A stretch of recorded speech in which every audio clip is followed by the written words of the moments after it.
E há décadas, a sociedade busca maneiras de combater as drogas. Recentemente, notou-se uma ligeira enfraquecida nas campanhas de conscientização aqui na macro-região. E essa realidade atual reabre a discussão sobre o tema. Agregando valor às comunidades, integrando a macro-região, formando opinião, em Ribeirão Preto, no nosso núcleo de jornalismo, está a psicopedagoga Anita Carvalho. Em São Carlos, a psicóloga Débora Palma. E em Franca, o sargento veterano da Polícia Militar, Marcelo Mambrini. Eu começo aqui com a Anita, porque apesar de psicopedagoga, a senhora também tem uma vasta experiência, um trabalho muito bonito em projeto seríssimo daqui da cidade, trabalhando com esse pessoal dependente químico. E aí, a primeira pergunta para a gente iniciar os trabalhos: o que as pessoas precisam saber sobre este trabalho? Bom, é muito importante que as pessoas comecem a ter consciência de que esse é um trabalho, seria até redundância dizer, né? Mas é um trabalho trabalhoso, sim, que requer o quê? Requer muita doação e profissionalismo, né? Só que o profissionalismo sem o olhar além da pessoa e do problema que a pessoa enfrenta, acaba que ele não vai ter produtividade nenhuma, né? Não vamos conseguir.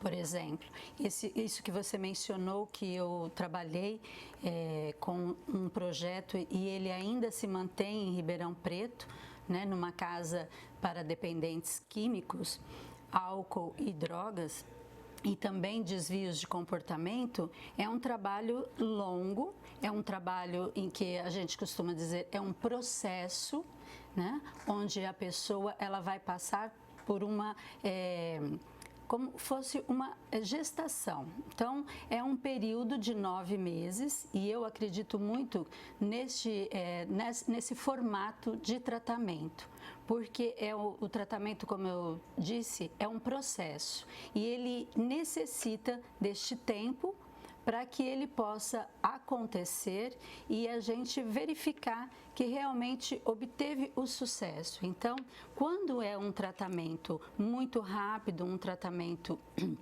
que não é exigido tanto de profissionais, o que acontece? Nós não vemos a longo prazo a eficácia. Tá? Ela é só momentânea. Então, eu vejo assim, que é muito importante nós estarmos falando deste problema, que é um problema que aflige a todos nós, porque se nós fizermos até uma pesquisa, em cada família nós vamos encontrar alguém que necessita de uma ajuda, né? Um dependente, seja ele por álcool, seja ele por droga, seja ele de comportamento. Então, é muito importante que nós voltemos a falar mais sobre a dependência, né? Porque todos nós temos e isso está sendo esquecido. Então, eu vejo que é muito importante nós resgatarmos esse diálogo, essa conversa, porque, Felipe, a ciência evoluiu muito e hoje nós temos recursos, muitos recursos, para estar trabalhando com esta questão da dependência. Débora, você como psicóloga, como terapeuta, vamos prestar um serviço para o pessoal de casa. O dependente químico, muitas vezes, ele não tem consciência do mal que ele está causando para ele mesmo. Então, para a rede que o envolve, amigos, familiares, como dar o pontapé inicial? Sim, inclusive, infelizmente, hoje ainda tem muito preconceito, né? As pessoas acabam desconhecendo que é um transtorno mental, né? A partir do momento que a pessoa faz o uso da substância sem limite, ela não consegue parar, não consegue ter um limite, né, do uso que ela está fazendo, já se caracteriza um transtorno mental, né? E é uma doença progressiva, incurável e fatal, né? Que segundo a OMS, né, é uma doença que ela vai progredindo, né? Ele desenvolve o transtorno mental, né, para o uso de substâncias e depois ele vai desenvolvendo as comorbidades. bipolaridade, entre outros transtornos. Então é muito importante as famílias terem essa consciência, né, que eles não são culpados por estar doentes, mas eles são responsáveis pela recuperação deles. Então, eles precisam dessa ajuda, né, buscar os profissionais, né, que têm esse conhecimento, né, da dependência química, né, na maioria dos casos, psiquiatra, psicólogo, né, fazer esse tratamento e os familiares, a gente também vai orientar esses familiares, né, porque os familiares acabam ficando doentes também, né, que a gente fala que eles desenvolvem a codependência. Então, é muito importante essa informação chegar para as famílias, né, para elas terem essa consciência, porque assim como o dependente químico fica refém da substância, a família também acaba ficando refém do dependente químico, né? A mãe perde noite de sono, não consegue mais desenvolver as atividades de uma maneira eficaz. Então, é muito importante essa informação, né, para que eles tenham essa consciência de que realmente é um transtorno mental e que precisa de tratamento por ser progressiva a doença, né? Marcelo Mambrini, o senhor é um idealizador do famoso projeto, o ProERD, aí na região de Franca, lá pelos idos de 97, é autor de livro, inclusive, sobre o diálogo a respeito das drogas. Esse trabalho de prevenção o que seria depois a dependência das drogas, ele mudou muito no decorrer dos anos? Bom, antes de mais nada, eu quero agradecer a oportunidade de estar aqui mais uma vez na TV Clube, parabenizar aí as minhas antecessoras pela fala em relação à questão que nós estamos abordando. Sim, no ano de 1997, nós tivemos a oportunidade de implementar aqui nas escolas de Franca e região o programa ProERD, é o Programa Educacional de Prevenção às Drogas. Então, naquela oportunidade, nós tivemos, vamos dizer assim, a felicidade, né, de enxergar o problema de uma forma voltada para a prevenção, que é o que que nós temos que defender primeiramente. É claro que existem as questões que falam do tratamento, as comunidades terapêuticas, pessoas que fazem parte do terceiro setor, mas eu vejo, sobretudo, o poder público, né, com a grande responsabilidade, a fatia principal da responsabilidade sobre esta questão pertence ao poder público. Naquela oportunidade, a Polícia Militar, no sentido de prestar um serviço, não apenas aos estudantes, aos alunos, mas, sobretudo, à sociedade. Então, o programa ProERD é oferecido na forma preventiva, para ensinar as crianças a dizer não às drogas, oferecer às crianças, aos adolescentes, modos positivos de viver a vida. Que nós temos 1 milhão de coisas, de alternativas positivas que podem e devem ser substituídas, e a família entra nesse contexto, fazendo o seu papel junto aos seus filhos, de orientá-los, de, vamos dizer assim, colocar, né, na forma correta, né, na forma que deve ser colocada pelos pais, a disciplina em relação a todas as questões, especialmente as drogas. E quando a gente fala droga, isso é batido, vamos dizer assim, no ProERD, que as principais drogas são exatamente as bebidas alcoólicas e o tabagismo, que, diga-se de passagem, é a porta de entrada para as outras substâncias. Então, quando a gente fala drogas, as pessoas são levadas a pensar em maconha, cocaína, crack, substâncias ilícitas, drogas pesadas, como ficaram conhecidas. Mas é necessário observar que um simples cigarro, aparentemente simples, uma simples dose de bebida alcoólica, seja ela qual for, vai, com certeza, abrir as portas, não é? Vai entrar na primeira fase, que é a experimentação, uso recreativo, uso regular, dependência e, finalmente, as consequências. Então, se trabalharmos, poder público, família, instituições, a sociedade como um todo, trabalhar a questão da prevenção, com muita certeza nós teremos menos jovens, vamos dizer assim, ingressando, adentrando, né? Sentindo vontade de saber qual é o sabor de uma determinada bebida, de um cigarro, agora com o advento de cigarro eletrônico, cigarro com sabor de menta, canela, etc. Então, a família tem que estar atenta e dar suporte, sustentação para que os seus filhos saiam, quando vão passear no shopping, em uma balada, em qualquer lugar que seja, que eles saiam preparados de casa. Na oportunidade, a Polícia Militar, através do PROERD, penso que foi muito feliz. Eu tive a grata satisfação de ser um dos policiais no estado de São Paulo que inaugurou esse trabalho, junto às escolas. Então eu vejo família e poder público com a responsabilidade de preparar estas crianças, estes jovens, para que quando haja situações envolvendo bebida, cigarros e outras drogas, saibam dizer não e com firmeza. Anita, eu vou trazer para o diálogo aqui uma impressão minha particular, mas me parece que esse tema de combate às drogas, ele está ficando esquecido, se não abafado. Esse ano, por exemplo, dia 26, a gente passou pelo Dia Mundial de Combate às Drogas e eu não vi eventos públicos aqui em Ribeirão acontecendo. Essa percepção você também a tem? Sim, eu também tenho. Por isso que eu disse, que nós precisamos retomar essa discussão, retomar esse diálogo. Porque, veja, o que o meu antecessor falou, o Mambrini falou, o PROERD é um grande projeto, e que teve resultados positivos, sim. Porque trabalhou na prevenção. E nós precisamos estar atentos, porque a prevenção, como ele mesmo falou, é o ponto de partida para qualquer projeto, para qualquer política pública que a gente possa estar pensando e discutindo para que seja implementada. Então, é importante nós retomarmos isso.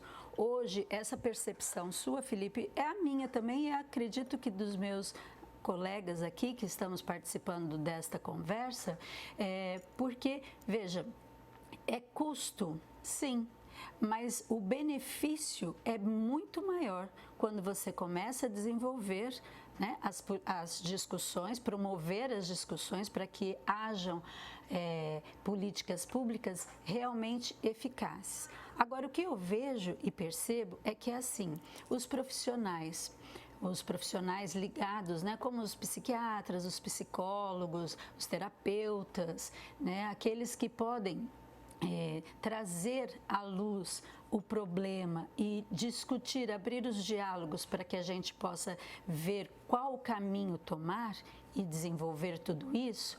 Hoje, qualquer palavra que é falada, qualquer frase, até mesmo essa nossa conversa, ela pode ser modificada.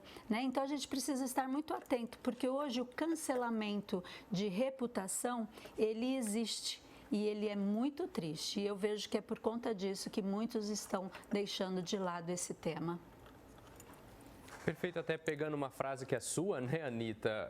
Essa nossa conversa tirada de contexto pode servir para um pretexto de pessoas mal intencionadas. Débora, eu quero te perguntar uma coisa. Você falou muito da questão de transtornos.